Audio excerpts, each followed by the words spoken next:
नमस्कार, मैं आपके साथ शबनम। एनडीए की सरकार बनने के बाद पहला आम बजट पेश किया गया। वित्त मंत्री निर्मला सीतारमण ने यह बजट पेश किया। वैसे बजट पेश होने से पहले देश में खासकर मिडिल क्लास को उम्मीद थी कि उनके लिए इस बजट में कुछ खास होगा, लेकिन ऐसा नहीं हुआ।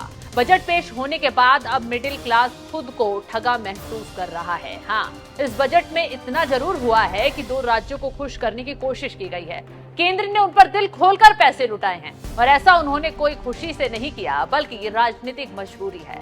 आपको पता है कि एनडीए की सरकार को खड़े रहने के लिए 2 बैसाखी की जरूरत है और नीतीश कुमार और चंद्रबाबू नायडू वो दोनों ही बैसाखी हैं। इसलिए इस बजट में उन्हें लॉलीपॉप दिया गया है। इस बजट के पेश होने के बाद विपक्ष केंद्र सरकार के ऊपर खूब निशाना साध रहा है। इसी कड़ी में शिवसेना ने भी अपने मुखपत्र सामना में केंद्र के बजट पर एक लंबा चौड़ा लेख छाप दिया है और कह दिया है कि ये बजट वास्तव में सत्ता को बचाए रखने वाला बजट है। कुर्सी के 2 पाए बने।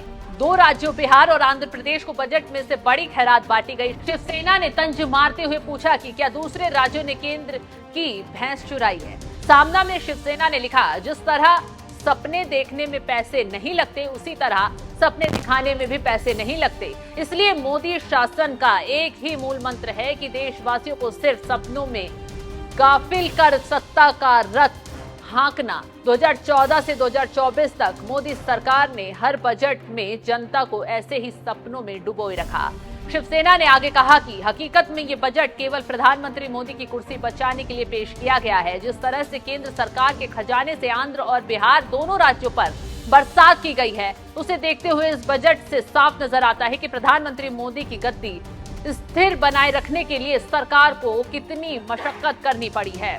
तो सामना में इसके आगे लिखा गया है कि 1.5 महीने पहले आए लोकसभा चुनाव के नतीजों में जनता ने मोदी सरकार का गुरूर छीन लिया और चंद्रबाबू नायडू नीतीश कुमार की बैसाखियों पर दिल्ली में एनडीए सरकार आ गई। भले ही नरेंद्र मोदी जैसे तीसरी बार सत्ता में आ गए हों, लेकिन उनकी कुर्सी डगमगाती हुई नजर आ रही है। इसलिए कुर्सी के 2 पाए बने 2 राज्य बिहार और आंध्र प्रदेश को बजट में से बड़ी खैरात बांटी गई है। बाकी राज्यों की जनता पूछ रही है कि क्या ये पूरे देश का बजट है या सरकार को समर्थन देने वाली 2 पार्टियों को खुश करने का संकल्प है।